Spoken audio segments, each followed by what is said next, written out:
Welcome student.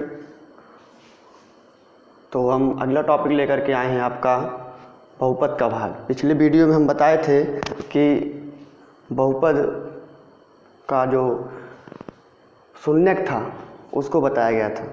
तो इस video में आपको हम बताएंगे कि बहुपद का भाग कैसे करते हैं। अर्थात कोई बहुपद, दो बहुपद दिया होगा, जैसे हम भाग करते हैं अंकों का, जैसे हम मान लेते हैं 15 का भाग करते हैं 3 से, अर्थात 15 का भाग 3 से डिवाइड करेंगे तो क्या होता है, 3 का जो है 3 से डिवाइड करेंगे, 3 5 जा 15 होगा तो कैंसिल होता है, अर्थात रिमाइंडर होता है आपका जो है भागफल होता है और आपका भाज्य होता है। ये भाज्य होता है, भाजक होता है और ये भागफल होता है। तो 3-4 चीज़ें हमको मिलती हैं। पहला मिलता है भाजक और भाज्य,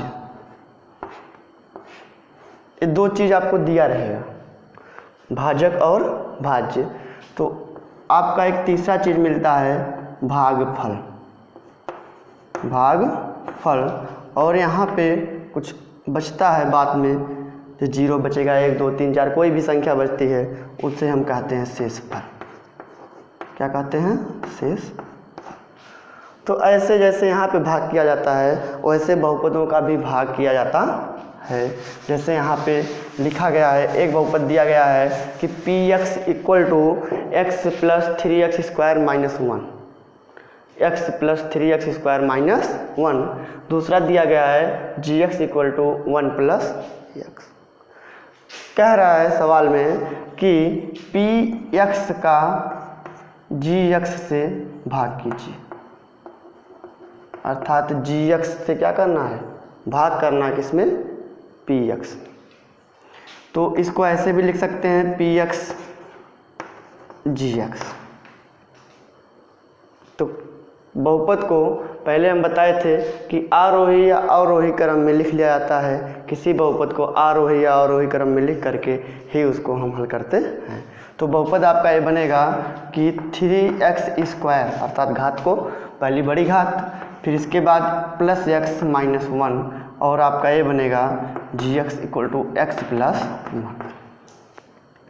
x + 1 से क्या करना है, x + 1 से भाग देना है किसमें, 3x² + 1 + x और -1। ध्यान देना, बहुपद का भाग देते समय हमें ध्यान देना होता है कि जो बहुपद दिया होता है भाजक, क्या होता है, भाजक, भाजक के पहले पद को, उसकी घात को देखा जाता है और भाज्य के पहले पद और उसकी घात को देखा जाता। अर्थात यहाँ पे घात 1 है, यहाँ पे घात कितनी है, 2 है। और बहुपद का जो गुणांक है, यहाँ पे 3 है, यहाँ पे 1। अर्थात बहुपद गुणांक 3 लाने के लिए हमको 3 बार जाना पड़ेगा, 3 बार पहाड़ा पड़ना पड़ेगा, 3 एकम 3। और यहाँ पे x की घात 2 है, यहाँ पे x की घात 1 है, x की घात 2 है और x की घात कितनी है, 1 है। तो अगर हम x बार ले जाएं तो हमें क्या मिलेगा, x की घात 2 और फिर इसका गुणा इसमें भी होगा तो कितना आ जाएगा, प्लस का 3x। आपको पता है ये माइनस और ये माइनस हो जाएगा, कैंसिल हो गया, आपका बचा क्या, -2x + का 1, -2x + 1। अब देखो यहाँ पे कितना है गुणांक, -2 है, यहाँ पे गुणांक कितना है, 1 है। तो -2 वाला तो हो जाएगा -2x और -2 का इसमें गुणा होगा तो -2 आ जाएगा। तो आपका ये प्लस और ये प्लस हो जाएगा, आपका ये कैंसिल होगा, बचे कितना, 3। ये आपका शेषफल है, अर्थात ये रिमाइंडर है, शेषफल है। और ये आपका भागफल है और ये आपका भाजक है। और जो बहुपद दिया गया था जिसमें भाग करना था उसे क्या कहते हैं, भाज्य कहते हैं। किसी भी बहुपद को भाग करने के लिए, अर्थात किसी बहुपद का शेषफल ज्ञात करने के लिए, किसी बहुपद का भागफल, दो बहुपद दिया हो, कह दिया जाए इसका भागफल ज्ञात कीजिए, तो आपको भाग विधि से, इस विधि से इसको इसी तरह से लगाया जाता है। पहले क्या करेंगे, हम पहले पद को देखते हैं और भाज्य के पहले, भाजक के पहले पद को देखते हैं, घात को सम करते हैं, अर्थात घात को बराबर करते हैं, किस संख्या से गुणा करके, किस चर से गुणा करके, चर की कितनी घात से गुणा किया जाए कि इसके घात क्या हो जाए, बराबर हो जाए। गुणांकों को देखते हैं। जैसे यहाँ पे गुणांक 1 था, यहाँ पे 3 लाना था, तो 3 से गुणा किया गया अर्थात 3 आ गया। तो इसी प्रकार इसको हम हल करते हैं। ये आपका भाग विषय या बहुपदों का भाग करना हो तो भाग विषय शेषफल ज्ञात करना हो, भागफल ज्ञात करना हो तो ज्ञात हो जाता है। चलिए इस पे 1-2 क्वेश्चन देखते हैं क्या दिया है। आप लोग देखिए, ध्यान दीजिएगा, जब भी ऑनलाइन पढ़ाई करते हैं, कभी भी ऑनलाइन पढ़ाई करिए तो बुक को खोल लीजिए, पेन और आपकी जो कॉपी होती है उसको हाथ में रखिए। हमेशा कुछ ना कुछ लिखते रहिए और उसमें देखते रहिए किताब में किस टॉपिक से, कहाँ से, किस पेज से या कि कहाँ से पढ़ाया जा रहा है। वैसे हम बता ही देते हैं क्या टॉपिक है, आप उस टॉपिक को खोल लीजिए और ध्यान से देखिए कि सवाल जो बताया जा रहा है हमारे समझ में आ रहा है कि नहीं आ रहा। उस टाइप का सवाल देखिए और फिर अपना वीडियो रोक करके उसको हल कीजिए। अगर आ गया आपके समझ में अच्छी बात है, नहीं आ रहा है तो आप कमेंट कीजिए और बताइए कि सर हमको समझ नहीं आया, फिर आपको बताया जाएगा कि कैसे कैसे चीज़ हो रहा है। ठीक है, तो हम इस पे सवाल देखते हैं। तो दे रखा है सवाल यहाँ पे कि x square p x equal to दिया है x की power 3 + 1। P x equal to दिया है कि x की पावर 3 + 1, x की पावर 3 + 1 को भाग करना है जी एक्स इक्वल टू दे रखा है कि x + 1 से, x + 1 से कह रहा है कि भाग देने पर प्राप्त शेषफल ज्ञात कीजिए। तो शेषफल ज्ञात करने के लिए आपको क्या करना पड़ेगा, भाग देना पड़ेगा। अभी तो आपको यही पता है ना क्या करना है, भाग देना है कि x + 1 से भाग देना है किस में, x की पावर 3 + 1 में। तो x की पावर 3 अर्थात px में, तो किससे भाग देना है, gx से भाग देना है किसमें, px में। तो gx से px में भाग देंगे तो यहाँ पे जो हमें प्राप्त होगा आपका होगा क्या, भागफल। लेकिन हमसे पूछ रहा है क्या, शेषफल। क्या पूछ रहा है, शेषफल। सर रिमाइंडर पूछ रहा है, जो बचेगा, क्या बचेगा, है ना। तो देखो क्या होगा, क्या बचेगा आपको भाग देकर ही पता चलेगा। अभी आप तो जादू नहीं जानते हो ना कि कैसे पता चल जाएगा। तो भाग दीजिए, क्या होगा आपका x + 1 को भाग देना है, x से भाग देना है किसमें, x की पावर 3 + 1। अभी हमने नियम बताया। पहला स्टेप आपका होगा इसके पहले पद को और उसकी घात को देखते हैं, मिलान करते हैं, क्या है, सेम है। सेम है तो एक बार जाएगा, नहीं सेम है तो फिर देखते हैं कितनी घात यहाँ पे है, 1 घात। अगर कोई घात नहीं तो 1 घात है। x की पावर 1 है, x की पावर 1 है और यहाँ पे x की पावर 3 है। लाना कितना है, 3 लाना है। तो 1 में कितना ऐड किया जाए, 2, अर्थात x की पावर 2 से यदि मल्टीप्लाई किया जाएगा 2 + 1 जुड़ जाएगा और आपका 3 आ जाएगा। तो x की पावर 2, क्योंकि आपको पता है कि गुणा में आधार समान होने पर घातों को जोड़ लिया जाता है। तो यहाँ पे 1 है और 1 और 2 कितना हो जाएगा, x की पावर 3। तो यहाँ पे आपका मिल जाएगा कि x की पावर 3 और प्लस का 1 है, प्लस का x स्क्वायर, क्योंकि 1 यहाँ गुणांक 1 ही होगा तो प्लस का x स्क्वायर, ये माइनस और ये माइनस कैंसिल हो गया, आपका बचा -x² और प्लस का 1 बचा है, अभी प्लस का 1। अगला स्टेप फिर देखो इसी के गुणांक को, पहले पद के गुणांक को क्या है, -1 है, -1 माना जाएगा तो आपका माइनस बार जाएगा, कंफर्म हो गया, -1 बार जाएगा। यहाँ पे 1 है तो माइनस ले जाएंगे, -1 मिल जाएगा। फिर दोबारा आप इसको फिर देखेंगे इसी पद को कि x की घात कितनी है, चर की घात 2 है, यहाँ पे 1 है, इसका मतलब 1 और चाहिए तो x बार जाएगा। तो आप आ जाएगा ये -x² और -1 का गुणा 1 में x मिलेगा, आपका प्लस कैंसिल हो गया, लेकिन आपका बचा +x + का 1। देखो बच रहा है बार बार, अभी देखो जा सकता है भाग, क्योंकि यहाँ पे x है, यहाँ भी x है, मिल रहा है तो +1 बार जाएगा। क्यों, क्योंकि यहाँ पे रिमेंड जो आपका गुणांक है, ये गुणांक कितना है, 1 है, कितना है, 1, और x लाना है तो 1 कम 1 हो जाएगा, 1 लिख सकते हैं, और x का गुणा 1 में करेंगे x ही आएगा, तो मिल गया कितना आपका x, और +1 का गुणा 1 में प्लस का गुणा प्लस ही होगा, 1 कम 1। होगा? नहीं होगा, एक एक कम एक, तो आपका ए जो होगा माइनस हो गया, एक कैंसिल हो गया और बचा क्या? 0। क्या बचा? 0। अर्थात x + 1 से x की पावर 3 + 1 में भाग देने पर शेषफल आपका 0 मिलेगा। क्या मिलेगा? 0 मिलेगा। इसी को हम भाग विधि से शेषफल ज्ञात करते हैं। ऐसे ही इस प्रकार आपको ज्ञात किया गया, इसी प्रकार हम 3-4 स्टेप में, पहला स्टेप आपको वही समझना है। क्या करेंगे हम कि भाजक जो होगा आपका, भाजक के पहले पद को देखते हैं, भाज्य के पहले पद को देखते हैं, गुणांक सेम करते हैं, गुणांक क्या चीज़ को सेम करेंगे।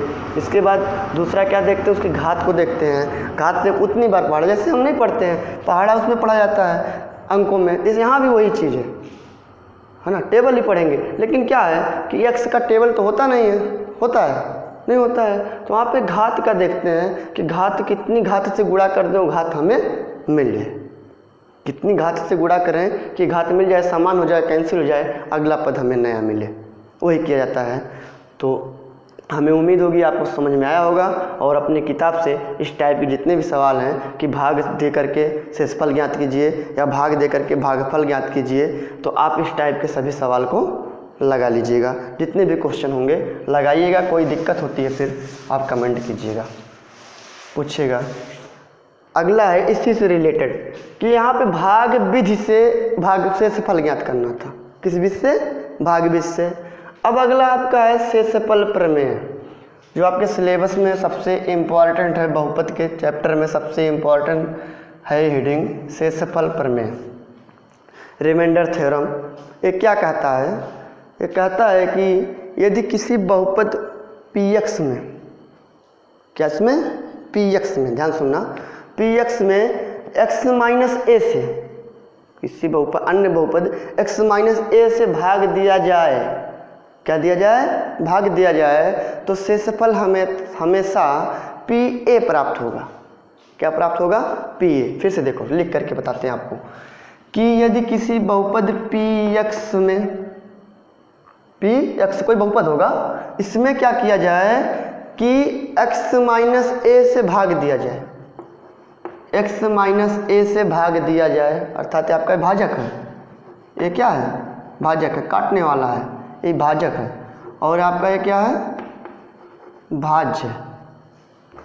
भाग दिया जाए तो जो आपका शेषफल होता है, क्या?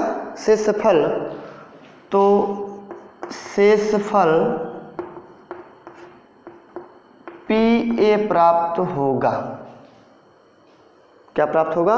pa प्राप्त होगा। इसको प्रूफ करते हैं कि कैसे होगा। देखो, मान लेते हैं कोई आपका माना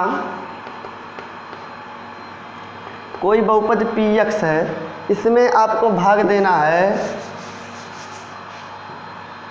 px में भाग देना है x - a से, x - a से, तो मान लेते हैं आपका भागफल qx प्राप्त होता है। कितना प्राप्त होता है? qx। और शेषफल, ये आपका भागफल हो गया, सपोज डेट आपका भागफल हो गया, माना गया है, और शेषफल मान लेते हैं आपका rx प्राप्त होता है। क्या प्राप्त होता है? rx।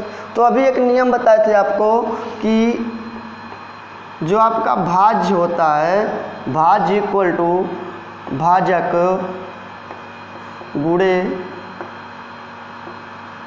भागफल प्लस का शेषफल, प्लस का शेष। इस नियम से आपका हो जाएगा px equal to x - a into qx, इसको ऐसे लिख सकते हैं, इंटू qx प्लस का r, यही तो होगा। लेकिन ध्यान दो, अगर हम x - a, यहाँ पे x की कितनी घात है? एक घात है। अगर इस एक घात से भाग देंगे तो जो आपका शेषफल प्राप्त होगा उसकी घात इस घात से कम होगी, इसकी घात से क्या होगी? कम होगी। तो कम होने का मतलब है इसमें x की घात जो होगी क्या होगी, 0 होगी। जो आपका शेषफल होगा उसमें x की घात क्या होगी, 0 होगी, अर्थात कोई अचर मान प्राप्त होगा। कैसा मान प्राप्त होगा, अचर मान प्राप्त होगा। मान लेते हैं माना हुआ आपका जो अचर मान है r है, क्या है, r है, तो आपका मिलेगा ये p x equal to x minus a into q x plus r, into q x plus r. तो यही चीज़ तो ये भी कह रहा है। अब देखो इसमें क्या कह रहा है कि शेषफल प्रमेय क्या कह रहा है कि यदि किसी बहुपद पी एक्स में एक्स माइनस ए से भाग दिया जाता है तो शेषफल पी ए प्राप्त होता है। क्या प्राप्त होता है, पी ए प्राप्त होता है। तो सपोज डेट हम मान लेते हैं कि यहाँ पे मान रख दें, ए रख दें, क्या रख दें, पी ए। तो पी ए प्राप्त होता है तो क्या प्राप्त होगा देख लेते हैं। आपका हो जाएगा ए माइनस ए गुणे Q A plus R. A minus A था 0 होगा तो पी ए इक्वल टू क्या मिलेगा आपको, 0 प्लस आर, अर्थात पी ए इक्वल टू आपका आर। मिला ना। तो यही तो यहाँ भी रिमाइंडर मिल रहा है, यही यहाँ भी मिल रहा है। देखो ध्यान से, कह रहा है कि x माइनस ए से जब भाग दिया जाएगा इसमें, x माइनस ए की घात कितनी है, 1 है। जब भाग दिया जाएगा तो जो शेषफल बचेगा वो इस घात से कम होगा, क्योंकि अभी आपने भाग दे करके देखा है 3 घात था तो घटते घटते घात घटते घटते लास्ट में क्या होती थी, घात कम होती थी। तो जो आपका ये घात होगा यहाँ पे इस घात से कम होगा। सर घात कितनी है, 1 है, घात कितनी है, 1 है, तो यहाँ पे घात कितनी होगी इसकी, 0 होगी। तो किसी भी चर का घात जब 0 होता है तो वहाँ पे हमें जैसे x की घात 0 अर्थात 1 होता है, तो 5x की घात 0 तो कितना होगा, 5 होगा।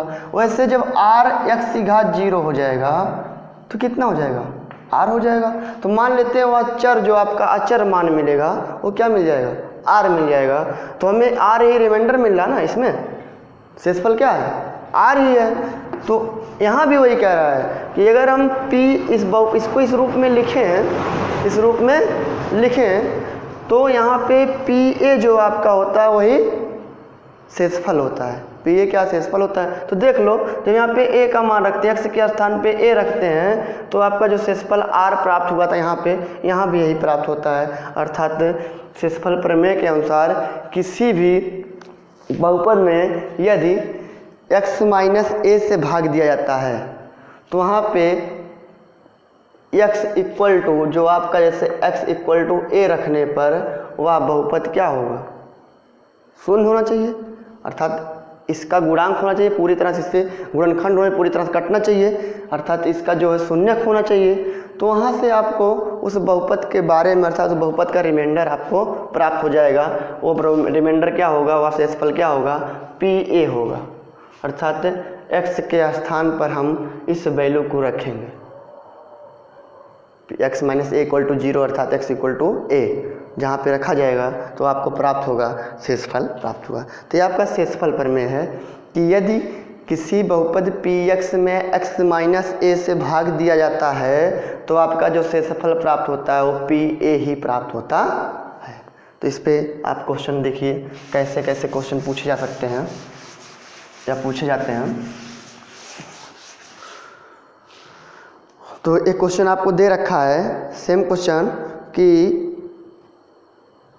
3x की पावर 4 माइनस 4x की पावर 3, 3x की पावर 4 माइनस 4x की पावर 3 प्लस माइनस दे रखा माइनस 3x प्लस माइनस 1 आपका बहुपद है px। कैसा बहुपद है, px। 3x की पावर 4 माइनस 4x की पावर 3 माइनस 3x माइनस 1। ये किताब का सवाल है, देखिएगा तो मिलेगा। तो क्योंकि अब किताब से पढ़ाई तो आपको उदाहरण जैसे हम जो समझा रहे हैं आप एक बार फिर समझ सकते हैं, कोई दिक्कत नहीं होगी, ना। बुक से पढ़ाने का मतलब यही होता है, बुक से सवाल हम देखते हैं, बाकी तो हम आपको थ्योरी बता ही रहे हैं। तो बुक से जो आपको सवाल बताए जाएंगे तो आप उस सवाल को अगर मान लो वीडियो में नहीं समझ में आता है, एक बार किताब में देखिए, फिर वीडियो देखिए, फिर किताब देखिए, तो ऑलरेडी समझ में आ ही जाएगा। तो नहीं आता तो फिर कमेंट करिएगा, तो हम बताएंगे आपको, कोई दिक्कत उसमें है नहीं। तो इतना दे रखा, कह रहा g x equal to x minus 1 से भाग दीजिए। तो g x equal to x minus 1 से भाग दीजिए। तो एक विधि है, भाग दे करके आप शेषफल ज्ञात कर सकते हैं। दूसरी विधि है कि अभी आपको बताया गया कि अगर x माइनस ए से भाग दिया जाता है, x माइनस ए से, किससे, x माइनस ए से भाग दिया जाता है, तो आपका पी ए जो होता है अर्थात ये प्लस वाला, वही आपका क्या होता है, पी ए क्या होता है, शेषफल होता है। क्या होता है, शेषफल होता है। तो देखो यहाँ पे अगर हम शेषफल प्रमेय से लगाते हैं, भाग तो आपको आ ही गया है, आप लोग भाग से लगाइएगा। शेषफल प्रमेय से रिमाइंडर थ्योरम क्या कहता है कि x माइनस 1 इक्वल टू 0 अर्थात x इक्वल टू 1 क्या रखेंगे, 1 रखेंगे। तो इस पूरे समीकरण में आपको क्या मिलेगा, रिमाइंडर मिलेगा उसका। तो यहाँ पे रख दो P1 इक्वल टू 3 1 की पावर 4 माइनस 4 इंटू 1 की पावर 3 माइनस 3 इंटू 1 माइनस 1 आएगा 3 माइनस 4 माइनस 3 माइनस 1। तो ऐड करो इसको, 4 3 7 1 8, तो आपका 3 माइनस 8 आपका आ जाएगा माइनस 5। तो P1 आपका यही क्या है, रिमाइंडर, यही क्या है, शेषफल है। तो दोस्तों ये चीज़ समझ में आ गया होगा। तो अगर आप कह रहा है भाग कीजिए, भाग दीजिए, यहाँ क्या करना है, कुछ नहीं करना है आपको, क्या करना, सीधे इसी मान को उठा करके रख दीजिए। अगर समझ देखिए x माइनस ए कह रहा है, लेकिन अगर ये x माइनस ए ना हो करके x प्लस ए हो तो तब आप क्या करेंगे, तब आपको कुछ नहीं करना है, चिन्ह को चेंज कर दीजिए, p के स्थान पे माइनस ए रखिए, p माइनस ए, तब आपका वो क्या होगा, शेषफल होगा, है ना। तो यहाँ पे इसको फिर से देख लीजिए, भाग करके कैसे लगाएंगे। अगर भाग करके हम शेषफल निकालते हैं तो क्या आएगा, बहुत लोग दिमाग में आएगा सर जी भाग करके शेषफल निकाला जाए तो क्या आएगा। तो देख लो भाग करके शेषफल क्या होगा, आपका दिया है कि 3x की पावर 4 में x माइनस 1 से भाग देना है। तो आपका आ जाएगा कितनी, 3 बार, ये कितनी बार जाएगा, 3 बार जाएगा ना, क्योंकि गुणांक 3 है। तो 3 एक कम 3 हो गया। अब x की पावर 4 लाना है, कितना, x की पावर 4, कितने से x की पावर 1 में मल्टीप्लाई किया जाए, 3 से। तो x की पावर 3 आ जाएगा 3x की पावर 4 और माइनस का 3x की पावर 3, इसका इसमें भी होगा 1 में, ये माइनस और ये प्लस, ये कैंसिल हो गया, और आपका ये माइनस x की पावर 3 माइनस 3x, x की पावर 3 माइनस 3x। अब जाएगा माइनस, क्योंकि यहाँ पे माइनस है नहीं, यहाँ माइनस लेना है। x की पावर कितनी बार, 2, आपका हो जाएगा माइनस x की पावर 3 और माइनस माइनस क्या, प्लस x की पावर 2, है ना, प्लस माइनस एक कैंसिल हो गया, माइनस x की पावर 2 माइनस 3x, x की पावर 2 माइनस 3x, माइनस 1 को भी ले लो, ऊपर है माइनस 1 को। फिर क्या आ गया आपका, x की पावर 2 माइनस है तो x बार जाएगा, माइनस x की power 2 minus minus plus x, अब तो है नहीं, ऐसे रहने दो, का ये प्लस हो गया और ये माइनस हो गया, कैंसिल हो गया, ये माइनस माइनस जुड़ जाएगा, आएगा माइनस का 4x माइनस का 1। अब कितनी बार जाएगा, माइनस 4 बार, माइनस 4, रिपीट करो, वही सेम प्रक्रिया, 4x माइनस माइनस प्लस 4, ये प्लस हो गया, ये माइनस हो गया, कैंसिल हो गया, आपका आ जाएगा माइनस 5। वही चीज़ पहले भी आया था, रिमाइंडर थ्योरम से लगाए थे वही चीज़ आया था। अगर आपको सिर्फ कहता है कि शेषफल ज्ञात कीजिए तब तो आप रिमाइंडर थ्योरम लगाएंगे, शेषफल प्रमेय लगाएंगे। लेकिन कहता है कि भाग कीजिए, निम्नलिखित बहुपदों का भाग कीजिए, तब आपको तो भाग देना है। लेकिन अगर शेषफल सिर्फ पूछता है तो आपको सीधे सीधे रिमाइंडर थ्योरम लगा देना है, शेषफल प्रमेय लगा देना है, और उससे आपको क्या है, सीधा शेषफल प्राप्त हो जाएगा। तो आज की वीडियो में इतना हम बताएंगे। आपका अगला टॉपिक जो है बहुपद का लास्ट टॉपिक होगा गुणनखंड प्रमेय, अर्थात गुणनखंड करना। तो बहुपद का गुणनखंड या गुणनखंड प्रमेय, गुणनखंड प्रमेय, फैक्टर थ्योरम। तो आपका जो फैक्टर थ्योरम होगा वो अगले वीडियो में आपको बताएंगे। आप तब तक इसको अध्ययन करते रहिए। कोई दिक्कत कहीं भी आती है मेरे व्हाट्सएप पर भी आप संपर्क कर सकते हैं, 8795 11 94 82। इस कॉन्टैक्ट नंबर पे आप व्हाट्सएप कर सकते हैं। अपना नाम लिख करके, क्लास लिख करके आप पूछिए, सर जी हमको ये दिक्कत आ रही है, आपको ये चीज़ बताया जाएगा, दिक्कत कहाँ से आ रही है, कैसे आ रही है, आपको संतुष्ट किया जाएगा। वीडियो देखने के लिए धन्यवाद।